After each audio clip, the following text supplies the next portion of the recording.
Hello, everybody, and welcome to Movie Couple Live. This is a show where we talk about the latest in pop culture and movie news. I'm Wendy. I'm Dustin. And on today's show, we're talking all spoilers for episode 3 of Marvel's What If. We're going to be talking about Tom Cruise's biggest stunt yet in Mission Impossible 7. And will Wanda be fighting somebody from the Fox universe? All this and more coming up on today's show. Happy Saturday, everybody. We hope you're all having a really great day. Thank you for taking the time to join us.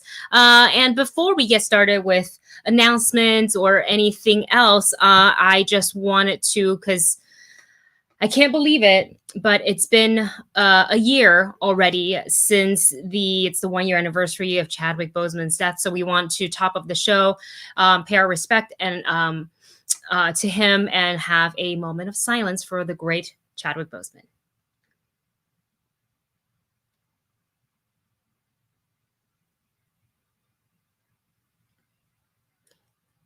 You know, I remember when the news hit last year. It was so unexpected because nobody knew that he was sick, only close friends and family, as it should be. It's a very private matter. Yeah, it's your business. You get to tell who you want to know. Yes. And it was like a shock because we were actually in the middle of a D&D game, and all my social media just started to blow up. I'm like, what's happening? And I read it, and it was just so unbelievable because that's not something you think about when it comes to, especially an actor as young as Chadwick, and who had just been, in a Marvel movie. So he was, fighting, doing all the stunt stuff, and then we were seeing him in all these other movies. But it is the 1 year anniversary, and both fans and people from the industry have taken to their various social medias to remember Chadwick. So we want to make sure we do that as well. Top of the show, he certainly left behind a legacy, and his work continues to give us a great entertainment and pleasure to watch, such as in What If, episode 2. And the fact that even a year later, we're still getting more and more new material from his hardworking, even though he was going through chemo, he was going through all of the complications that his illness caused. Yeah. The fact that he was still working hard. And it just shows what an incredible individual he really was. Yes. And for his co-star, Lupita Nyong'o, who played Nakia in Black Panther, shared an image of the two of them together out of costume and says this: "I did not know that I could miss both his laughter and his silence in equal measure. I do. 1 year after his passing, the memory of Chadwick Boseman remains this alive in me." And, it's crazy to think that they're all currently filming Black Panther 2. Yeah, and how that must have hit a lot of them really hard. Hopefully they take a couple days just Yeah, or especially the fact that she was in the hospital. No, that's Shuri. Oh, that's sorry. No, that's right. But the fact that they're all on set, they're all like, wow, it's been 1 year since he left us. And if that didn't happen, he would be with us right now. Yes. Kind of a thing. And that's got to be just a really hard hit to be kind of like doing Black Panther Wakanda Forever during the year anniversary. Yeah. But we will always have all of his work and his legacy's impact on the industry and the people and friends to look back on. So okay, I'm gonna move on from it because it's gonna make me upset and I want to cry. And also, I want to apologize if our photos and internet seems to be a little slow, maybe. So I do apologize. Like a little choppy? Yeah, I'm seeing it on my end that it's a little choppy. So I imagine on you guys' end it might be a little choppy as well. So apologize for that. We'll see if the internet gods let us have a show today or not. And Seems good on this end. Okay, well, then that's great. That's all I can ask for. And moving on to much lighter news. This is what some of you guys have posted on our Discord, which, by the way, I will add the link to our Discord. You're more than welcome to join the Movie Bunch and us on here. Let me just see. I think it's maybe my computer. Oh, it might be.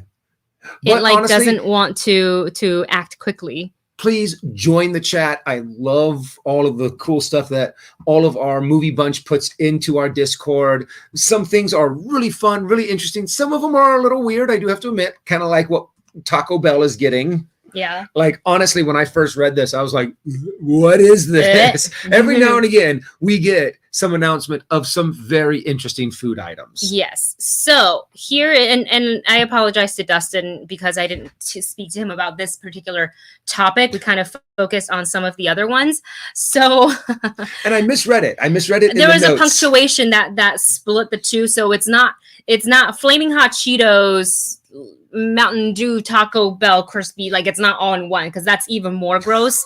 It's two separate things. So I want to thank our movie bunch for putting this in our Discord. But essentially, and I have some photos to share with you guys as well on this. This is first item. This is a Mountain Dew Flaming Hot. So they're both produced by the same food company. Mm-hmm. And Mountain Dew decided, and I guess Hot Cheetos decided, hey, let's join forces and make this drink. I'm not really sure exactly what it wants to taste like. So this is going to be out. You can buy it off the internet, or you can maybe go pop into maybe a gas station or something, or maybe your local grocery store and find this. But Mountain Dew has created the first ever beverage combining the sweet citrus flavor of the dew with the spicy, kicked up flavor of Flaming Hot Cheetos for the most extreme taste. Sorry, I have to read that again. For the most extreme taste experience yet. And it says on their website, enjoy this exclusive dew while supplies last. I feel like the supplies are going to last a while. You don't have to rush out there right away. It's kind of like if you wanted every unhealthy flavor that you ever wanted, from all of the sugar that's in Mountain Dew to all of the caffeine that's in Mountain Dew. Now they're adding spicy and savory to Mountain Dew. It's just kind of like, what? But the thing is, though, it's one of those things, too, that it had to pass some kind of taste test. So I am assuming that there was at least a few people that was like, okay, I'll try this one. Whoa, this is actually kind of good. So who are those people? Who are you? Who are you? And what is the name of your psychiatrist? I haven't had a Mountain Dew in a long time. The last time I drank it, I was probably in college. Mm-hmm. So that was a while ago. I have to admit, Mountain Dew has not always been one of my top tier, oh, this is my favorite fountain drink kind of thing. It's always been kind of like, I tried it a few times and I was like, okay. I went back to the stuff that I normally get kind of a thing. Yeah, Mountain Dew was I did drink it for a little while, like when I was much younger, and then I just grew out of the taste or realized that it's just like not for me. I don't like it.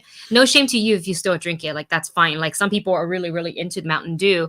I love a good Flaming Hot Cheeto. It's a constant staple in this household. I love them. I eat them with my K-dramas. It's fantastic.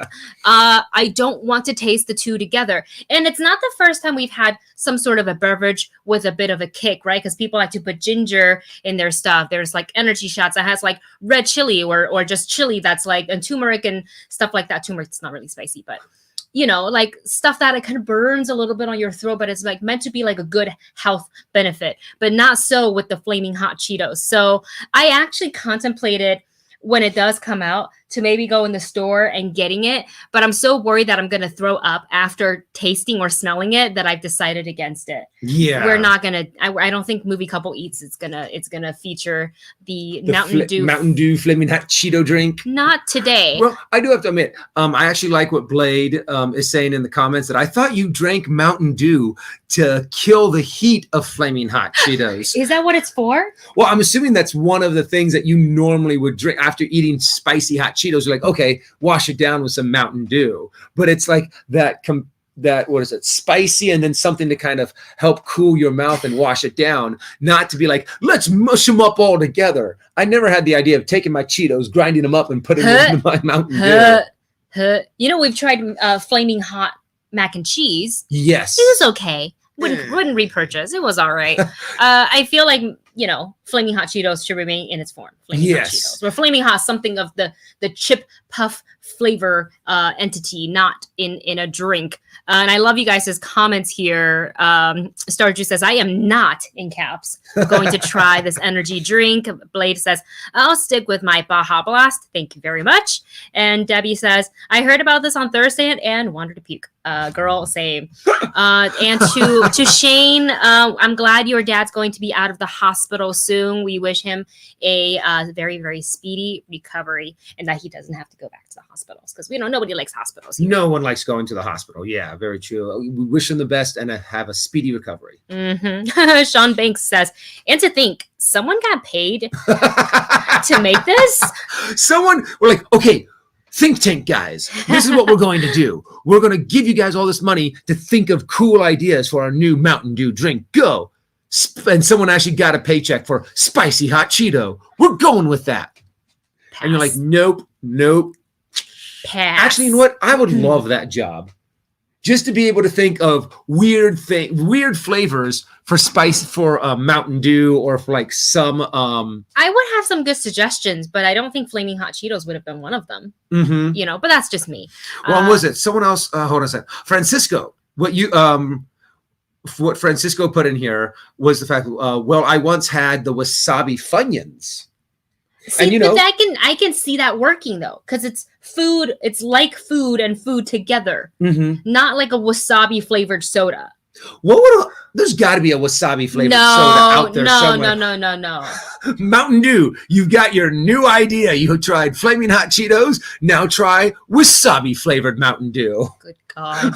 Watch them make it. If you really need something to clean your sinuses, watch them make Go with the Mountain Dew wasabi. Do the dew. It's a whole different meaning.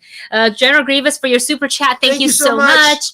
Who writes, not surprised by Taco Bell. Yum Food owns KFC as well. Oh, I didn't know. That makes sense, because a lot of the drive-thru is a hybrid of the two together, right? Yeah. It's kind of like Carl's Jr. and Hardee's. Is that the... Yes. I think it's weird how some franchises, like one big company owns multiple different franchises across the United States and the world. Yeah, it's really interesting.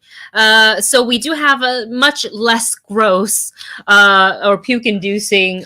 Puke-inducing. This is not puke-inducing. This I kind of would actually try it. So this is the Taco Bell crispy chicken sandwich. So I guess even if you're a Taco Bell join, you can still hop in to the chicken sandwich game. So this is debuting on September 2nd, and Taco Bell is calling this meal, quote, not quite a sandwich, not quite a taco. So this is a hybrid. It has all white meat chicken, which is marinated in jalapeno buttermilk, seasoned with a special Mexican spice blend, then rolled into a crunchy tortilla chip coating. And then the finished product is served in a taco-shaped puffy bread, as you can see by the photo there, and topped with Taco Bell's secret, or should I say signature, chipotle sauce. And then the sandwich / taco comes also in a spicy version that includes crunchy jalapeno slices. And this is going to be available nationwide, again, September 2nd at $2.49 if you get just the sandwich itself, which, you know what? I would happily go and try this. I have no problem That with. Actually looks pretty tasty, especially with the little slices of jalapeno on the side.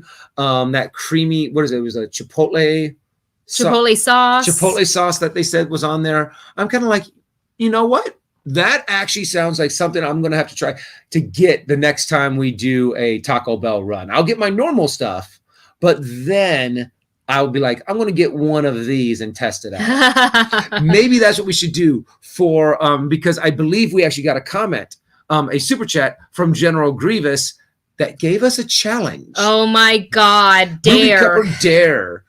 Flaming hot Mountain Dew with, and I'm going to add a little bit to that, with one of these Taco Bell not sandwiches. And see if we can actually drink and eat both of the craziness. I feel like my soul just left my body at the suggestion. And it's like, no, mommy, come back and give us. Don't leave your Mommy, soul. don't make me do this.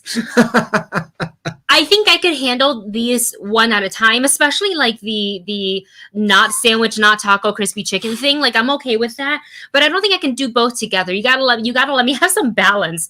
So I'll say this: look, if we happen, I'm not gonna seek it out. If we happen to stumble upon the Mountain Dew, God, I'm saying this and it's recorded on the internet. That means I have to do this. It's gonna be around for the rest of time. Can't erase it once it's out on the internet. Nope, it's out there. If we happen upon it without looking for it, we will do a taste test of the Flaming Hot Cheetos Mountain Dew. Huh? You accepted the challenge, so you heard it, ladies and gentlemen. So all for you guys, for your entertainment. We will do a reaction to the Flaming Hot Cheeto Mountain Dew. Oh gosh. So, but the Taco Bell we will happily try, no problem. Yes, that sounds pretty tasty. I think we'll have to get one of each, one spicy and one not spicy. I'll eat the spicy one for the spice. Late to the party is in the chat. Thank you so much. Hello, Vanessa, and hello, Robert, and happy belated birthday. I know it's pretty. It's like a whole week or 2 weeks later. Belated birthday to Vanessa, and they say the ultimate junk food combo: Mountain Dew, hot Cheetos. Yeah, pretty much. Separately, yes. Separately, together, no. Those are like, if you can think of like most junk food soda, it's pretty much Mountain Dew. Oh my God, you guys. What? The suggestions. Ruru2 says Flaming Hot Mountain Dew battered chicken instead of beer. I can see the fair doing that. I can see like a county fair doing something like fried Flaming Hot Cheetos. Yeah, why not? They do fried butter. They also do like fried Kool-Aid. Yeah, they do like fried Kool-Aid. Which I've never tried. I was like, how do you... So couldn't you kind of do a fried Flaming Hot Cheeto Mountain Dew? I wouldn't, but the fair charges you $7 for that. Oh my God, I can't. Blade says here, the fact that this passed through several hoops and no one stopped to think maybe this is a bad idea, guys. It's kind of like because there's people that's gonna go get it. It's kind of like in Jurassic Park. You were so concerned about whether or not you could, you never thought about whether or not you should. Should we really make a Flaming Hot Cheeto Mountain Dew? Oh my God. The answer is yes. Yes, they did it. They did it. Late to the party says, might as well just crush up the Cheetos and snort them for instant hot cheesy goodness. Oh my God. You're going to be bleeding for it. No. Oh, no. Oh my. Oh, no. All right. It's all about the Mountain Dew Code Red. You know what? I was really into Code Red for a little while when it first came out. That was one of the Mountain Dews that I really liked too. Yeah. But, I don't think they have that anymore. Nope. I think the only... It was kind of like a ruby red.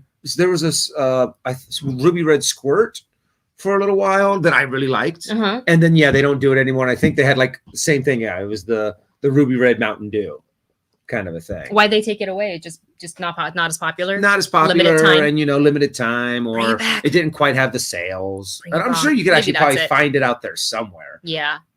Well, in any case, we're going to go ahead and move on from all this junk food discussion. But what is a movie couple live without some junk food talk anyways? And we appreciate you guys dropping tidbits like this in our Discord.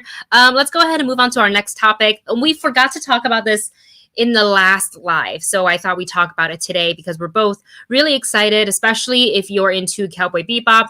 3, 2, 1, let's jam. It's very, very soon. So this is a photo of the live action Netflix series, Cowboy Bebop, which we are so excited. As you can see, it stars John Cho, like with his glorious hair. We've been waiting. He's been growing out his hair ever since he landed the role. And we've been so excited to see him. So this is going to be an action-packed space Western about 3 bounty hunters trying to outrun their past. So we have Spike Spiegel, who is played by John Cho, as you can see in the photo. We have Jet, who is played by Mustafa Shakir. And we have Faye Valentine, played by Danella Panetta. And this is a little scrappy, snarky crew ready to hunt down the solar system's most dangerous criminals, but for the right prize, as they are bounty hunters. And they can kick and I guess jazz jam their way out of many, many scuffles until their past catches up with them, and the series will debut on Netflix November 19th. There are 10 episodes. I'm very, very excited about this, especially taking a look at just more of these live action shots. This one of John Cho. I just can't believe how much they were able to, bring to life the likeness of Spike. And the way they tailor the suit too. I'm going to go ahead and go back to the first photo. And with Ayn. So, you know, John Cho, I wouldn't say he's like the tallest of the tallest person. Spike in the anime is quite tall and quite skinny, just because that's the style of the animation for his character. But with the way they tailored his suit and the way they have the button where it's kind of a little asymmetrical, it kind of cuts off to the side. And I don't know men fashion terminology, but the bottom of the coat there has also got like an asymmetrical length. And it just really matches the anime so well. And I also love that they updated Faye's costume a little bit to make it hold together a little bit better when she fights. Because if you saw the original, while it looks great in real life, I don't know if it would quite work. Yeah, I think they're doing a great job on bringing the essence of what Cowboy Bebop is to these characters.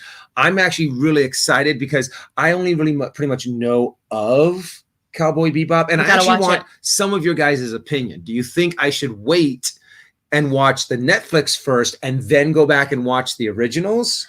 Ooh, okay. It's kind of like, do I read the book or do I watch the movie first? So because I think you're pushing, just watch it. Watch it right now. You should have watched it years ago. Yes. So for me, here is the thing, is I love Cowboy Bebop so much. And I think you really would enjoy it. So much so, I would say, like, let's even go ahead and watch the movie, which is not as good as the anime.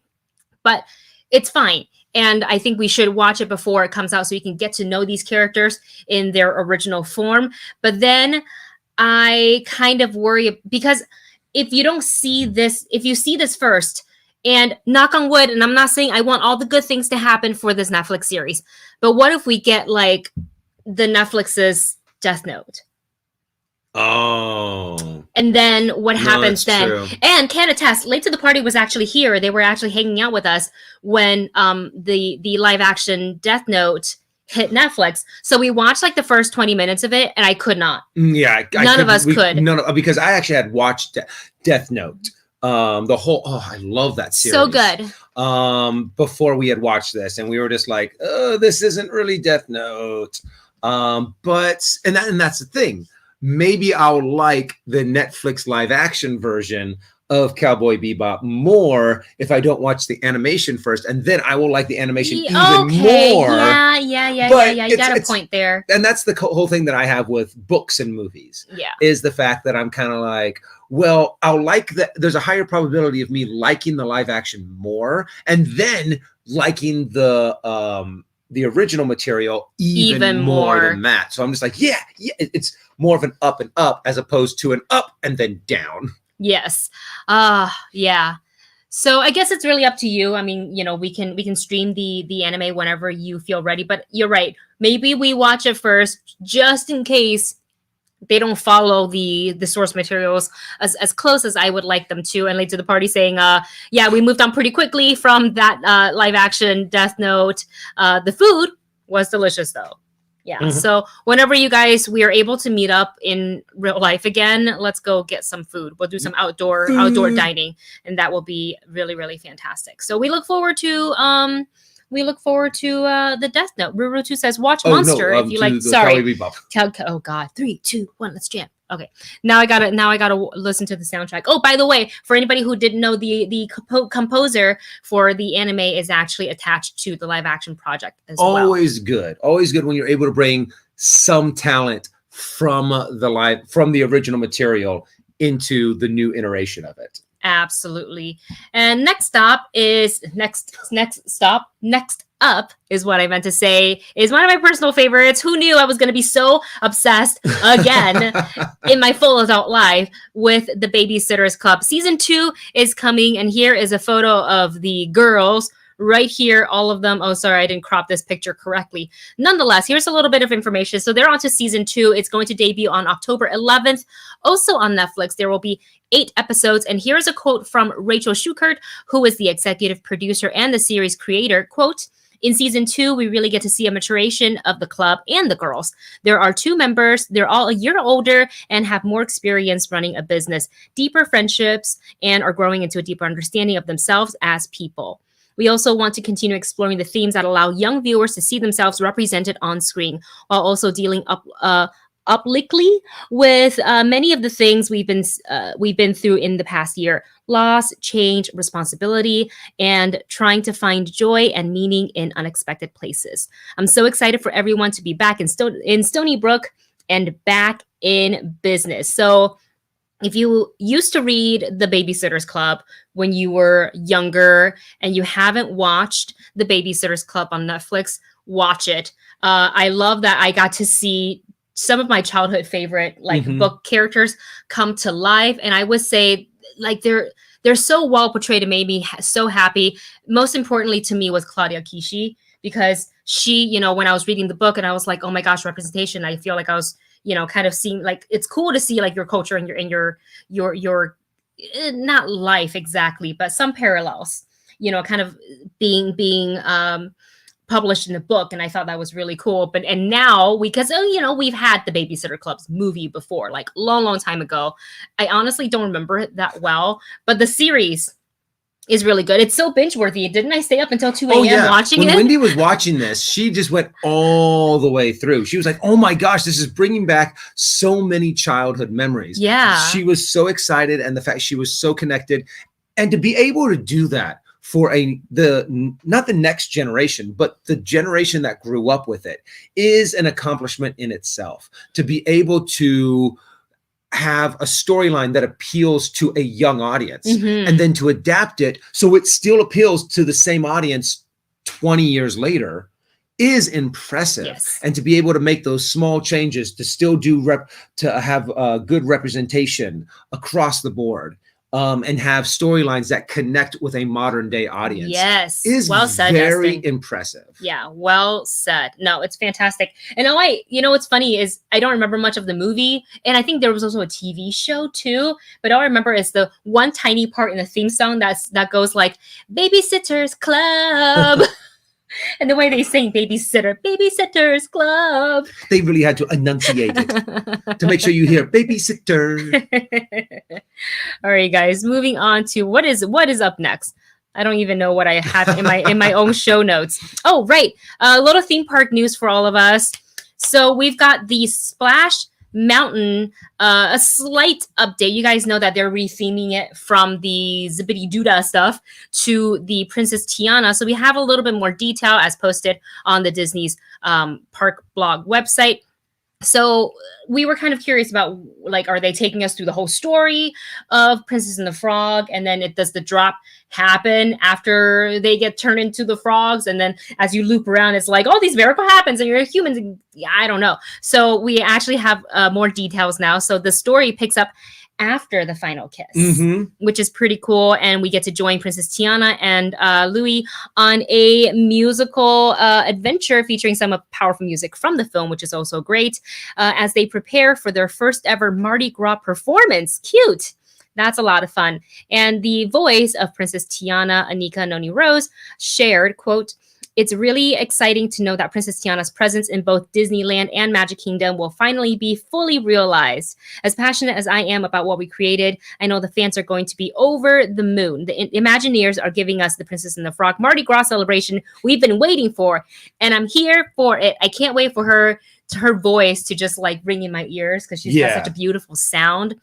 And I feel like we're just going to clap along like this on the ride until the drop happens." That's the thing, too. For most of Splash Mountain, it is kind of an upbeat kind of ride. They always kind of have that song, except for when you have that spooky, eerie music as you're going up. What kind of music is it when that? It's kind of that woo, that just very fantasy kind of danger kind of, but it's more like a sad ballad as you go up. And you have the kind of silent, creepy silent pockets of moments of silence, maybe. I would have to show you. We could probably find it online. But I was gonna say let's just go on it. but I mean, and it makes sense too to be able to transition out of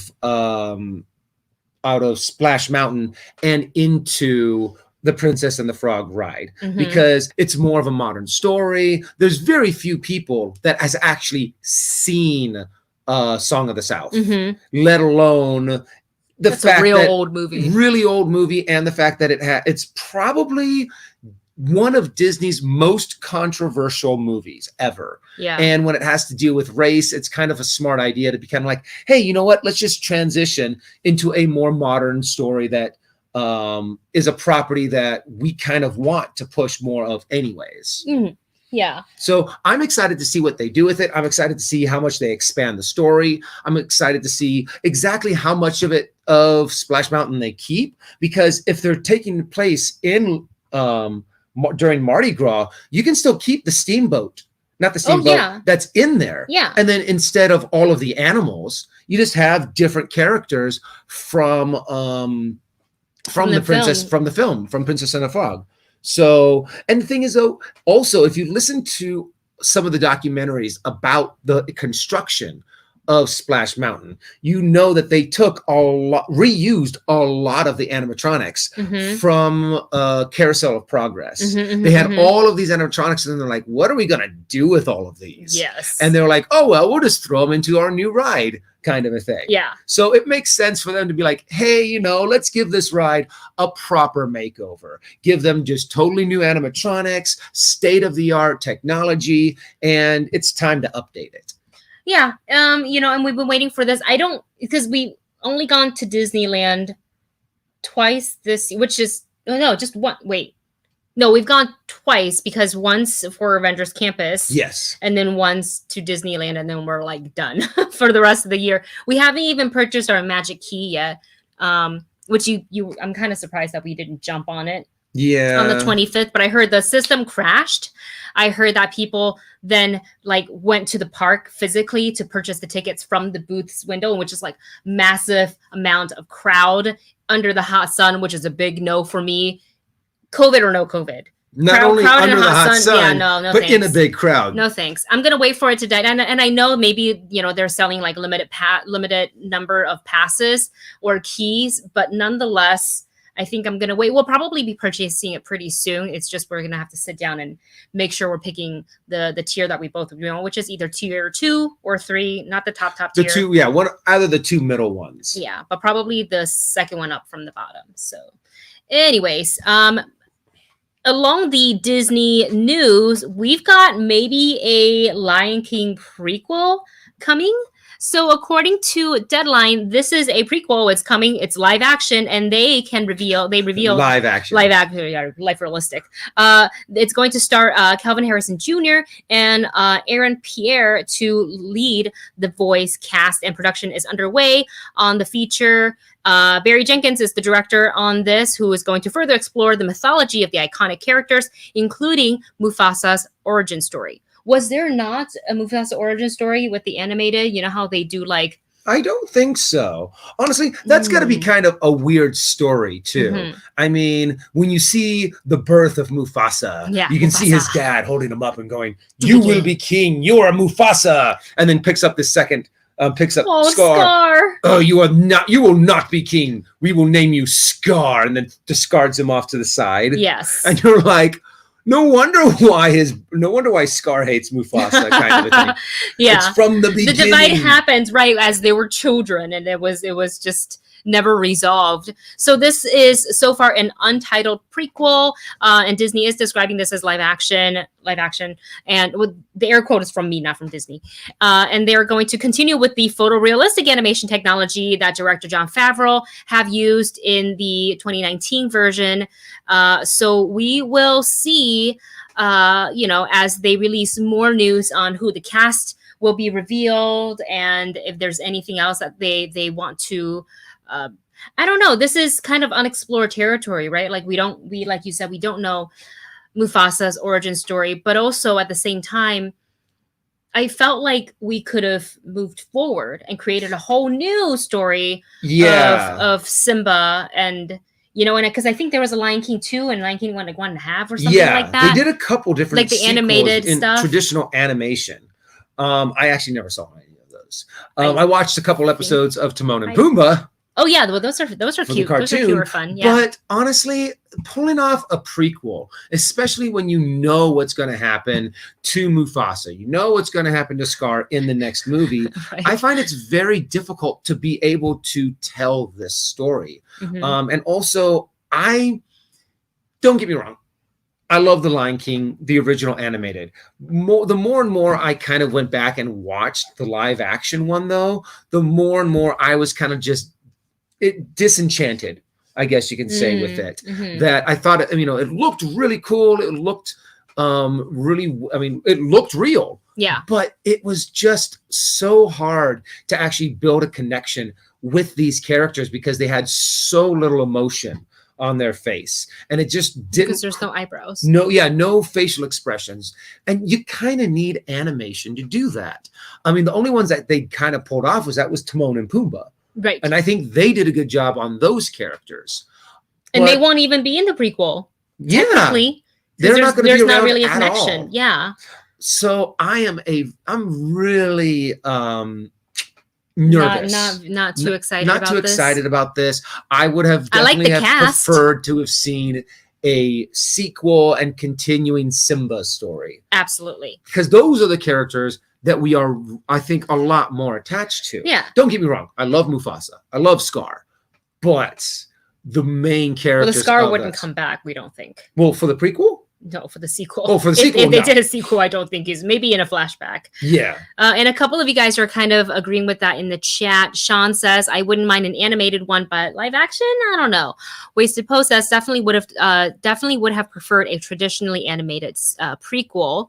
And let's see. MK Songbird says Aaron Pierre's performance was great in Barry Jenkins' The Underground Railroad. So it's lovely that they were working together again. I always love that when a director signs on and one of their actors from previous project always sign on. There's that built-in work relationship and chemistry already. So I think that's going to at least make the process a lot easier together. Blade says, was not a fan of the photorealistic look of the first one. The animals showed no facial expression, so the weight of those emotional scenes was lost on me. I think I'm in the very small percentage of people that didn't have that much of a problem with the live action, and you knew this because I think for me, when I saw it, are you crazy? Yeah, both of us really disagreed on this. I was like, it bugged me to no end, but yet you were still like, yay! I literally wanted a shot for shot live action Lion King,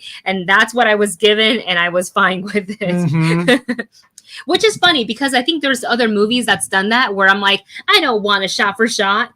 Like, I don't know what it is with the Lion King. Maybe it's the nostalgia of it all, where I was like, this is the way I want to see, this live action movie play out. And there was something too about the original the original animation for Lion King. There was something about it that was just one step beyond what we had seen before. Was the great combination of computer animated animation and 2D animation. Yes, I think it was just at its time a step above everything else that we had seen, and it matched the story so well. And then you take I just didn't like the way that the live action came out. But obviously there was live action. Obviously the film had a lot of success because they were now doing a prequel. So there's definitely a want for it from the audience, and we will see how it shapes out to be. One quick question. Do you think this is going to be a in the movies kind of thing where it's a big theatrical release? Or do you think it's only going to be like for Disney Plus? Great question. Let us know in the chat as you're watching if you think it'll get, a theatrical release, or if you think it'll be a straight to Disney Plus sort of a thing, or a day and date release, or if you're watching this on the rebroadcast, let us know in the comment section as well. Moving on to our next topic, Pokemon Go news. Just a little bit of Pokemon Go news and nothing too major. All it is that, remember the petition a while back when they took away the Pokemon Pokemon Go Day. Brilliant. Clever and brilliant way of doing your little own campaign. Yes. So Niantic announced this past Wednesday that it's going to go back to at least one of its controversial gameplay changes to Pokemon Go. So they're permanently, this is a permanent change, increasing the distance so you can that you can be from in the real world, like location from a Pokestop or a gym, and still be able to interact with them. So the new base limit is, if you use meters, it's 80 meters. If you use feet, it's 262 feet. And no, that's not calculation in my head. That is me just reading off the article. I wish I could convert metrics that quickly. That would be impressive. Yes. And so this is the distance, the 80 meters. That's the distance the change that they did, the positive change everybody liked at the beginning of the pandemic, and then they took it away. And then the fans are like, are you insane? First of all, we're still in a pandemic. Two, let's think about the other players who, like some of these, you and I have gone to, like, how do we interact with this gym? And you try to walk around and it's like somebody's private property. And you're like, I promise I'm not being a creep. I just want to spin the stop. So the 80 meters, I think it's a really, really great deal. And they have like reverted back to that, I think, at the beginning of August. And now we are not even at the end of August, but for once they heard the outcry of their players. I guess the Pokemon No Day. Yeah. Really, you hit them where it hurts. You hit them wallet. Hit them in the wallet hard enough. Companies will listen. Yeah. And honestly, I like what this shows. It shows that people can form together, ask for things out of a company to say, hey, we would prefer this. Mm-hmm. And if you hit them hard enough, companies will listen, kind of a thing. And also, it makes sense because even once we are out of the pandemic, there's going to be still a big portion of the population who don't want to be that close to strangers. True, you can still have friends and you'll still be able to trust gathering around people but not being, to not get too close to other people, to have that safe distance and not be forced to get closer, I think is a really smart idea. Yeah, so we applaud Niantic on this one step forward. Really happy for all the players who really wanted this change to stick. We got it. It kind of makes me want to. Even if we don't have it. Anymore. Yeah, like we stopped playing both, like the Wizarding World one and the Pokemon Go one. But this change kind of makes me want to go like, oh, right. There was a Ghostbusters one. Oh, right. Yeah. Well, with that said, you were really into that one. I wasn't really into it. I played it for a little bit. I thought I saw you a lot playing. Well, at the beginning, yeah. Well, that's true with all games. For like a couple months, I was kind of like going back and forth between Ghostbusters to Pokemon and then to Harry Potter, and then I kind of was like, you know what, this is dumb. I'm just not going to play. One of these days, one of us is bound to re-download Pokemon Go. Mm-hmm. You know it, and then like delete it 4 months later. Okay, we're gonna go ahead and move on to the next topic here. And what is ta-dum? Ta-dum. So ta-dum. This is a global fan event by Netflix. This is coming to everybody who has Netflix on September 25th, and it says, the description says, Netflix's biggest stars and creators from around the world will join the virtual stage from this exciting day full of exclusives and first looks. And it's their first global ta-dum event. And our goal is simple: to entertain and honor Netflix fans from across the globe. Over 70 films and series will be featured throughout the 3-hour event. Wow, long. That's great, including some of our most popular returning seasons like Stranger Things, Bridgerton, The Witcher, La Casa de Papel, and Cobra Kai. Sorry, I don't have my glasses on. As well as blockbuster films like Red Notice, Don't Look Up, Extraction, oh yeah, The Harder They Fall, all right, and The Old Guard. So The Old Guard. It seems to me that, more and more, and the pandemic's really forced people to like pivot hard. And I love what Netflix is doing. Like they've been around for so long, back from when they were, they kind of took down Blockbuster, right? They're like, oh, you want DVD rentals? We can give you DVD rentals, but you don't have to leave your house. You just have to go to your mailbox and you get your discs, and then you mail it back. None of that driving out to Blockbuster to put it through the little slot. To once, the whole DVD rental went away, one of the first, and now is a major streaming platform with original series and original films, which is huge. So I love that they're doing this event for themselves. And why not? Everybody's holding their own cons. Disney has D23, DC and Warner Brothers have DC Fandom. Comic-Con is Comic-Con. Let's see. What else is there? I'm trying to think of like fandom-centric like type of events. But, we're thinking that eventually Comic-Con is going to start to, like, major studios might start pulling out of Comic-Con. Marvel and Disney have done so in the past, as well as WB, and to be like, well, we can just do our own, and people will flock to it. And it's smart because then it's on your terms. 100% of the time, money, and effort that you put in goes to you. Put it in all of your actors, all of your different shows, all of the different properties that you want to promote. And also it's great because you can now also kind of feed off of the popularity of other actors, of other shows, because, you know, they had Chris Hemsworth promoted in there. So, I mean, one of the movies, I mean, you think of Thor every time you think of Chris Hemsworth. How can you not? You can kind of work off of that as well. And it's a great idea. Star Wars Celebration. Thank you, Star Wars Celebration. Yeah, that's definitely another example. And just, it's smart. It's good business to be able to be like, you know what, we're just going to do this on our own terms. MK says, just read about this, Tadam, about Tadam as well. A pre-shows starting at 5 a.m. PT. Oh my God, that's so early. The same day, focusing on, I got to wake up for this, on Korean, Indian, and anime titles. I will wake up 5 a.m. for K-drama, 100%. Our entire... I walked in last night and I just see Wendy just curled up into the corner of the couch. Her blanket is up underneath her chin, and in her hand is this wad of Kleenex. And it was potato chip in the other potato chip in the other hand. It was adorable. I have to admit, it was just your stereotypical watching a soap opera kind of reaction. And of course, I wasn't watching it, so I kind of just walked in, gave a little giggle, and then went back into. And then he let me have my moment because like, it was. Let Wendy have her moment. Yeah, the thing is, the K dramas, they can get you. They put you on an emotional roller coaster for real in like the hour and a half that you have in an episode, where you're laughing because something so outrageous and cheesy and funny is happening, and the next minute, both leads are crying, and it's like they're painful. You know, especially in the show that I'm watching right now, It's Okay to Not Be Okay. It's literal, or it's. Yeah, It's Okay to Not Be Okay. It literally explores so many of like social anxieties, mental illness, things like that, and it just gets you because everybody has a past, so has some sort of trauma that's starting to surface. And I think I'm only on episode 4. I don't know how many episodes this have. Typically, they have like up to, I think, between 9 to 16. So if I'm a wreck already in episode 4, I don't even know, because crash landing on you. Yes.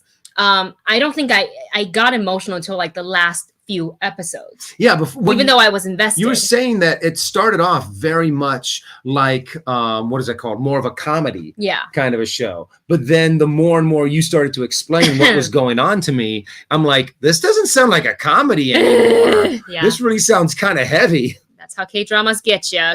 General Grievous, thank you so much for your super chat. Thank you so much for sticking around for as much as possible. Who writes, enjoy the stream. Gotta go, guys. Suckles out. Suckles. It will never die. What is dead shall never die. Suckles. That's great. Let's see. MK says the director of Train to Busan, Sung Ho-young, was working on a Netflix series called Hellbound. Hope we get a first look. That would be really great. Moving on, because I love this super chat here. Hello, what 890? Thank you so much for your support. Writes, how much will Tom risk his life in MI7?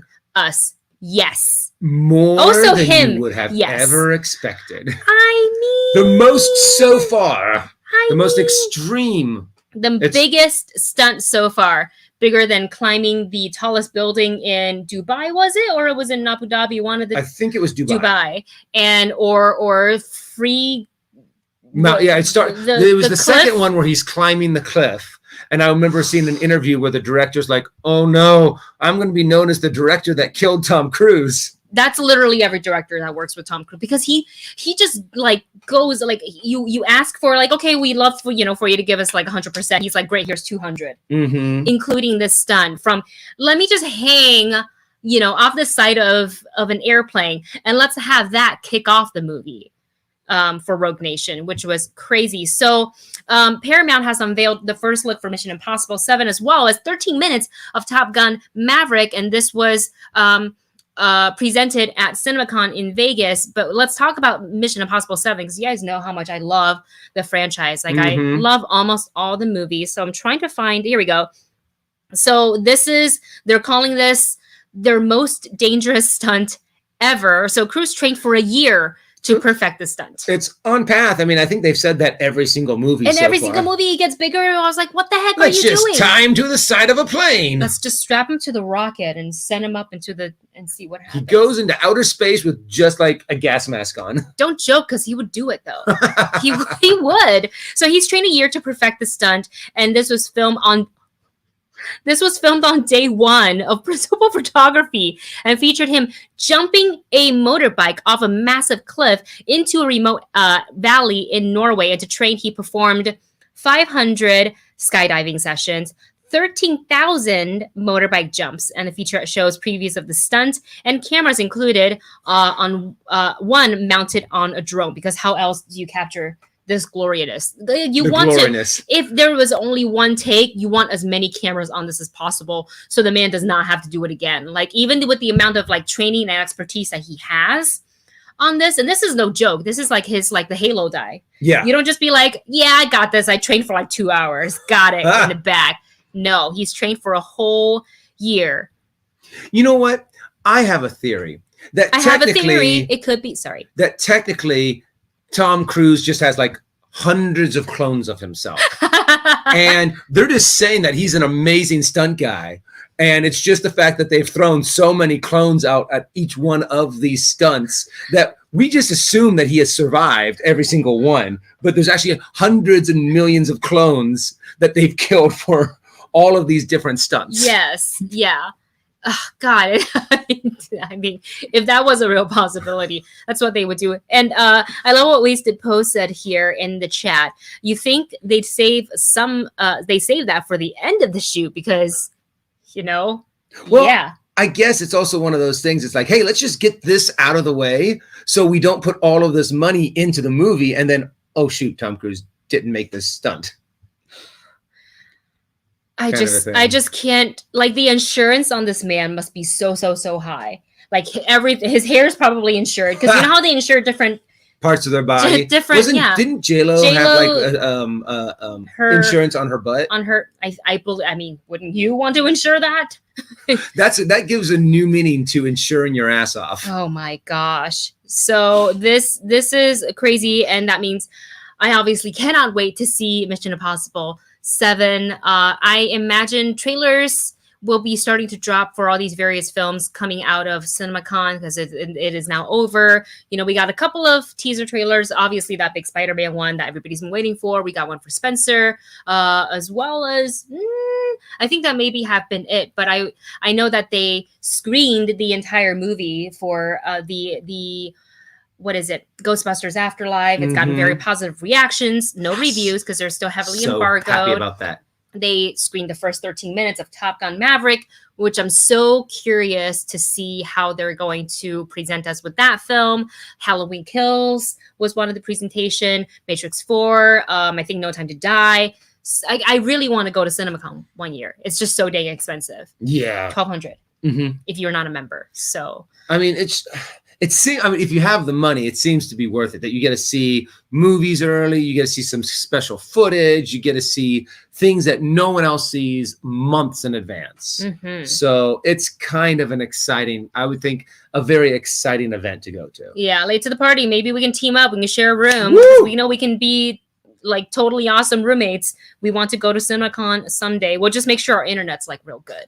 Like prestige best internet. Yeah, like bring our own hotspot. Yeah, because otherwise you sit there for 4 hours waiting for a 12-minute video to upload on the crappy hotel Wi-Fi. And even with our own hotspot, like I remember turning my phone into a hotspot, and it decreased the time just by a little bit. Yeah, maybe exactly. I mean, yeah, and because when I was trying to send you some of the stuff that I had filmed on my phone, it just didn't work out. It was like, nope. Just need a hot wire, like cable it in. Another super chat from Hello What 890. Thank you. Who writes, waited so long for Top Gun Maverick. I'm a huge fighter/starfighter pilot nerd. Yes, I've definitely been anticipating the action and thrills of flying. We can't wait. Yeah, this is gonna be. When is that movie coming out? Do we know? Hold on, I'm gonna look it up real quick. Now, if I'm not mistaken, I'm curious. I think I told your Top Gun story yesterday on Explain the World. Top Gun. This year, November was 19th. the last movie that the United States Air Force actually assisted in, where they actually were able to allow to get some sort of special footage of the jets. And there hasn't been any movie since then that has been able to get that. Oh, really? And I'm curious if for this movie, they were able to strike that deal again. I remember talking about it in one of our videos, one of our live streams, and I can't remember what we said. Ooh. I can't remember. My memory is not that good. Because that is actually one of the big things that made Top Gun so amazing. Yeah. Is those amazing jet fight scenes. Yes. Fighter scenes, dog fights. There, yes. Thank you. And I'm just so excited to be able to see something of that quality again. Yeah. So we can't wait for Top Gun Maverick. And to see if they play volleyball. 100%. There was somebody's playing some sort of volleyball. Like it's gotta. I don't think the film is going to, lean too hard into the nostalgia. I think they will use it in the proper places, but I think they're aiming to tell, like to further the story and not just be stuck kind of telling the same format over and over. But we will see. And yes, late to the party, we're also down. So let's make it happen. Let's see if we can, I don't know, maybe we can raise money or something like that. I don't know. Okay. Wait, I gotta read this. The holiday in Burbank is the worst for internet uploads. That's why we lost so many views on our Black Panther reaction. I thought you uploaded at our house. Oh. Why didn't you just upload it here? Yeah, come on. We have good internet. No, but we filmed it here. No. They came over and we did the collab. Maybe no, because they still had to edit it. Did they upload it? I don't. It was years ago. I don't remember. It was a long time. I thought okay, look, next time if you're in the area, just come over. You can use our internet and not the crappy hotel internet, because that's no go. No go. Let's see. Stardew says, was it The Rock or a Transformer military movie? Not sure what they're referring to. Oh, maybe they're talking about other movies that actually had the U.S. military assist them. Oh, I mean, you assist them. Yes. In filming a movie. Got it. And I'm not sure. Because I know the U.S. Army has actually helped, but not the Air Force. I see. Not since. I could be completely wrong on this fact. Hello, what says you need to actually pay and commission the Air Force or Navy to use actual vehicle and jets. Okay. And I know that sense. The original Top Gun did that because they wanted to be as accurate as possible when it came to the dogfights. I see. Well, let's hope. Look, November 19th is really not that far away. I think a trailer is going to be coming real soon. A ton of trailers, I think, should be dropping real soon. So if you haven't subscribed to the channel yet, make sure you hit that subscribe button, and as well as the notification bell, so you can be notified. One of the first people to be notified when we put up any new videos. All right, should we move on to our main and the only main topic for today? And we're talking, of course, What If and Not Tom Cruise, episode 13. Sorry. Episode 3. Where is my head today? I can't wait until we get to episode 13. There is not even 13 episodes. I want those extra episodes. Episode 3, guys. I'm so sorry about that. So, in this episode, we get to see what happens if the Avengers Initiative never actually came together. What would have happened? Yeah, if something happened to all of the Avengers. Yeah. I liked this one. I thought it was a really good kind of like murder mystery kind of a story. So, before we get into anything else, spoilers. It's right down there. Right there, spoilers. We are going to be talking exactly what happens. We're going to be giving away all of the story plots because we want to talk about them and say just how much we loved this episode. Right. And that's why we do it on and that's why we do it on a Saturday instead of on the Wednesday, because we don't feel like because it's the middle of the week and some people have to, work the next day. So they may not have been able to see the episode until like that Wednesday night. So it wouldn't make sense for us to do.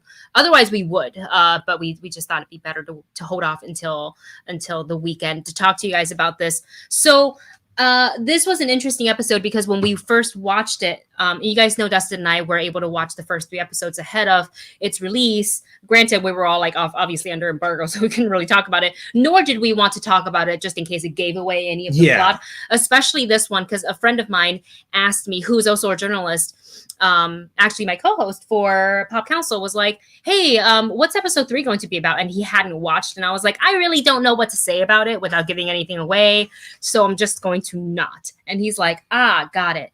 So this one is, like we were saying, what happens if the Avenger Initiative never actually kicked off, such as what happens when they try to talk to Tony Stark. And this happens. So Scarlet. Sorry. So when Natasha injected him with like this antidote to help him feel not as hungover and horrible, it actually had the opposite effect and it in fact killed the man. And they thought it was her. Obviously, she knows it wasn't her, as well as Nick Fury. So who is behind all of this? Because, the Avengers, as we know, continue to get picked off one after another. And this was really shocking too, because this isn't just a regular man.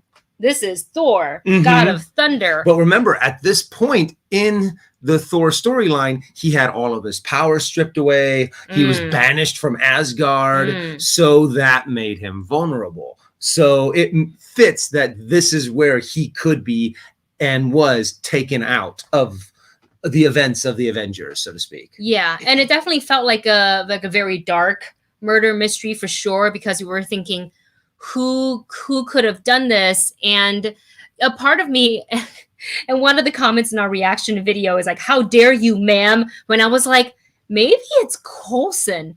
And later on, I was like, well, how is that possible? Because he loves Shield and Captain America and all this so much. I love that. His password was Steve. I love Steve. And his comment about Thor's gorgeous of hair. Wow, he did the Jason Momoa shake. But that which is so great. But yeah, it was really shocking, especially even after I would say after Clint died. You're just kind of like, wait, are they really going to do it? And I think the most shocking for us was actually the Hulk. Yeah. To see him die. And there was a very interesting comment on our reaction video is like, well, first we thought that, Hulk is kind of technically can't die. And 2, why would he explode like that when the what is it, like the enlarged the disc was only placed on his heart? Wouldn't that just mean that his heart exploded and not not have the effect being like an overall thing? And that comment really does make sense to me. But I feel like for animation and shock value, like seeing the Hulk literally blow up was extremely shocking. Yeah, and seeing him just kind of puff up like that, and you're like, oh my god, is that what they're gonna do? Oh, yeah. It was one of those things that was quite shocking. But I do have to admit that I think out of all of the deaths, that was the one that was the most like, wait a second, would that actually happen? How would that actually work out? Like, say, in the real life, in a not what if. If like, say, for example, someone got a hold of that technology and used it on the Hulk in the MCU, how would that just make him bigger? Because when you throw it, like, say, at the truck, the wheels of a truck, that the whole truck shrinks, not just the wheel. So I would think that even though then that makes sense that he blew up than what you just said there. Well, I know, but his whole body would just get bigger. So then you would just have a big Hulk go into monstrous size Hulk, not just a blow up Hulk. That's true. Good point. But nonetheless, tiny flaw aside, really enjoyed the episode because it turned into who could have been. And it really wasn't. And I feel like some of you guys had this figured out before we did in our reaction, but it really wasn't until Natasha Romanoff was, doing the research and she was screaming to, well, one, the Hope Van Dyne name popping up in the episode there as she was searching through the files. And then she was screaming as she was getting beat up. Beat to death. Yeah. Technically. Terrible by Hank Pym, but we didn't know it was Hank at that point. It was by that time that we... But she said hope. It's all about hope. And for a second, I was like, hope. I was like, what? Because when somebody says hope, sometimes my brain kicks around to the other fandom, and I'm like, Star Wars? The Rebellion? Yeah. Are built on hope? Well, and that's also where your mind does go. You think of the word hope and not the name Hope. Mm-hmm. And I thought they did a really good job on just playing this murder mystery all the way out. And I also really like the fact that, one, they put Hank Pym in the yellow jacket. The legit, the yellow jacket costume, which the yellow jacket costume. And there is also a what if episode comic. Well, I was going to say there's an episode, not an episode, but I don't... like an issue? Issue, thank you. A what if issue of what if hey, Yellow Jacket killed the Avengers. Yeah, which is just, I never expected to see Hank Pym in a Yellow Jacket costume, just because, my exposure to Ant-Man is more so in, was it the Earth's Mightiest Hero, right? Wasn't Ant-Man, Wasp was in that. Yeah. And then, so that was the little bit of exposure there, plus what I've seen in the MCU. So it was really cool to see and hear Michael Douglas. Oh, I loved having Michael Douglas. What's with the goth kid? Oh, yeah. We got to talk about Loki coming down to Earth to avenge his brother, and two birds, one stone. Yep, two birds, one stone. He's like, well, I might as well stay, make it an extended stay, and I'll for how long? Yeah. So what a fun episode. Really interesting to see that the original idea of the initial the Avengers Initiative never actually took off. However, when Natasha said hope, it did trigger something else, in Nick Fury's mind, where he used the beeper and he called down Captain Marvel. So we do have technically a couple more Avengers left, because we still have Captain America. Yep, Captain America. Captain Marvel. And this could be the formation. I would love to see. It seems like each one of these episodes has the potential to continue forward that storyline. Yeah. We know we're going to see Star-Lord in future episodes. I think we get a total of 3.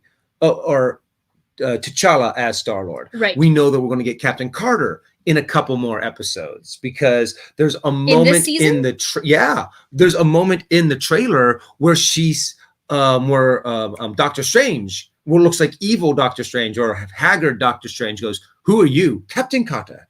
Oh, I saw it in one of the trailers. I'm like, we have not seen that yet, so we know that she's coming back in another episode.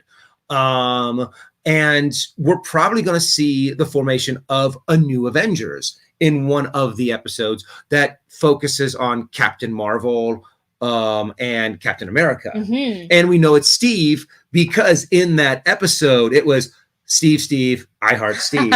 So we know it's Steve Rogers and not Captain, or a different Captain America. Yeah, no, that's really great. And I feel like from all the episodes we've seen so far, maybe with the exception of the T'Challa Star-Lord, even though I would love for them to do this as well, I feel like each of these episodes can have a continuation episode, in a season 2. Here's the follow-up. So maybe they follow the same format. So in season 2, one of the episodes is a continuation of the Captain Carter story. And then another one is maybe we do get more of Star-Lord T'Challa. Well, can we? I guess they can't, because they can't, but it won't be Chadwick's voice. Well, unless they already recorded it. Because they were planning to do a season 2 for quite a while. This is true. So that is also possible. But yeah, I can definitely see a continuation of this episode as well, and kind of see where it goes from there. So I would love to see that. If we get more and more seasons of What If, that'd be really great. I would love that so much. And we do have a super chat from Frank first. Oh no. And I'm sorry, Frank. I agree with Frank 100%. That technically, Frank Castle. I mean, because of Hulk's healing capabilities, the regeneration ability, he probably should not have died. But it was still a good episode, and the whole point is the fact that you have to somehow kill the Hulk. how do you kill the Hulk who is technically not killable? Yeah, pretty much. He's pretty much indestructible. Yeah, which is so crazy. How do you tell that story? And how does a character like Hank Pym do it? Making him blow up. Yeah, sounds pretty close. Gosh, I felt terrible for Betty Ross, who was right there. Oh my God, that was crazy. Even Thunderbolt was like, oh God, what the hell just happened? What the hell? Yeah, that sounds like your J. Jonah Jameson. That was my J. Jonah Jameson. Thank you to Hello What for another super chat from Hello What, who writes, Loki coming to invade was perfect. Odin is in the Odin's sleep at this point, and he does care about his brother Thor in his way. Glorious purpose. Yeah, but it's just also very Loki to be like, well, I'm here. I might as well just do this. I'm here, I'm now going to take over Midgard. And was successful. And I believe Tom Hiddleston voiced this episode as well. So it's just nice to hear. Of course, Tom Hiddleston would. Why wouldn't you? I mean, you have him already here for Loki. Might as well. Yes. And speaking of Loki, you and I just finished watching I can't believe we hadn't watched it. I just forgot the assembled episode for Loki. So we got like an hour worth of Tom Hiddleston, which was so great. Oh, and I love the way that he narrated the whole thing.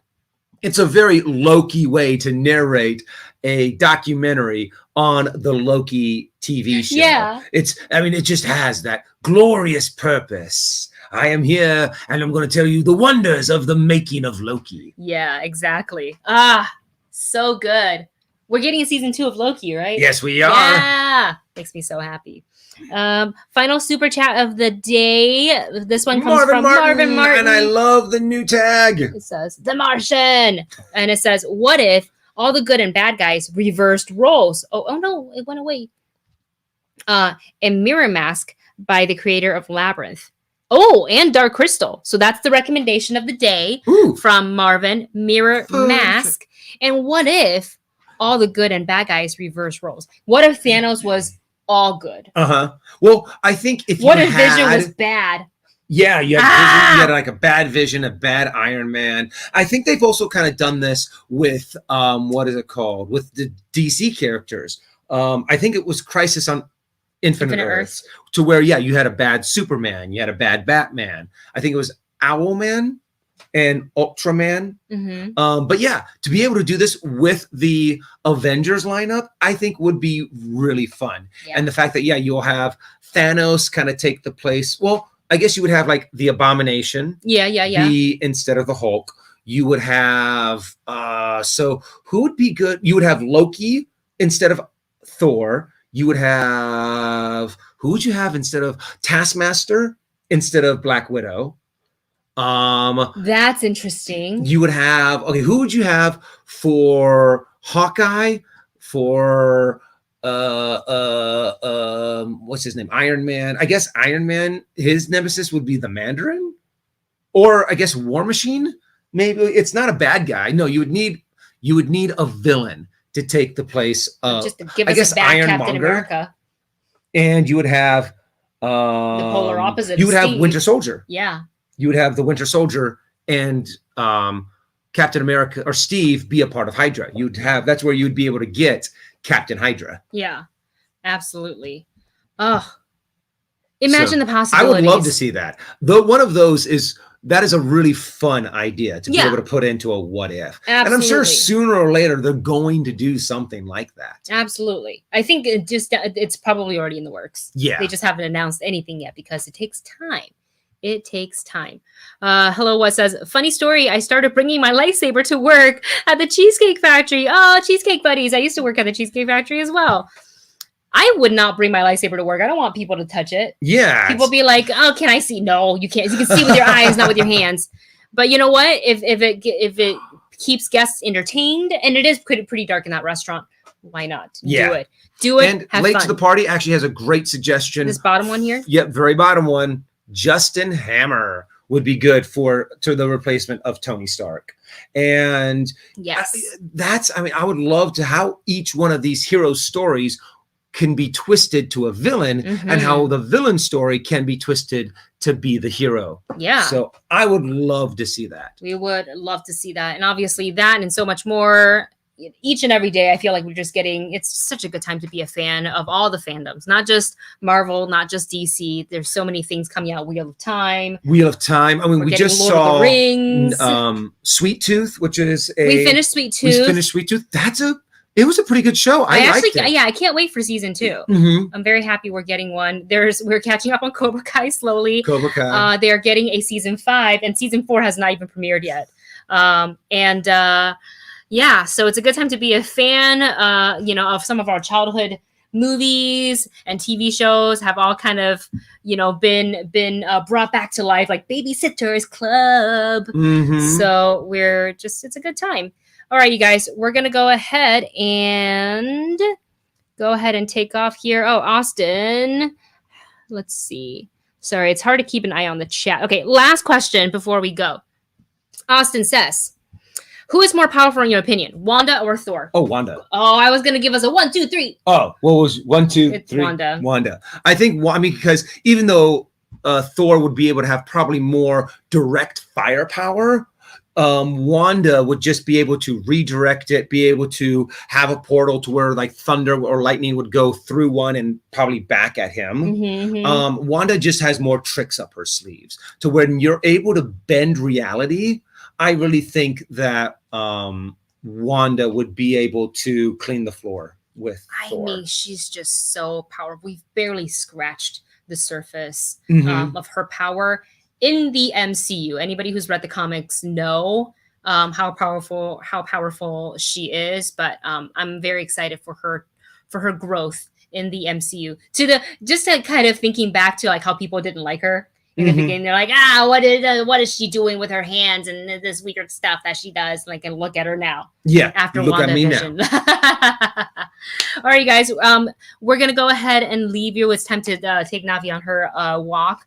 So we appreciate you guys spending your Saturday part of your Saturday with us. We hope you have a great rest of the day. If you're in LA, try to stay indoors as much as you can. It's hot. It's a hot one out there for the next couple of days. Oh, and for everybody who's watching from like the New Orleans area, stay safe. We know that there is a hurricane on its way. I think it's been upgraded to a Category 4, which is pretty big. So, seek shelter, get your bottled waters, canned food, battery, radio, and all that stuff ready.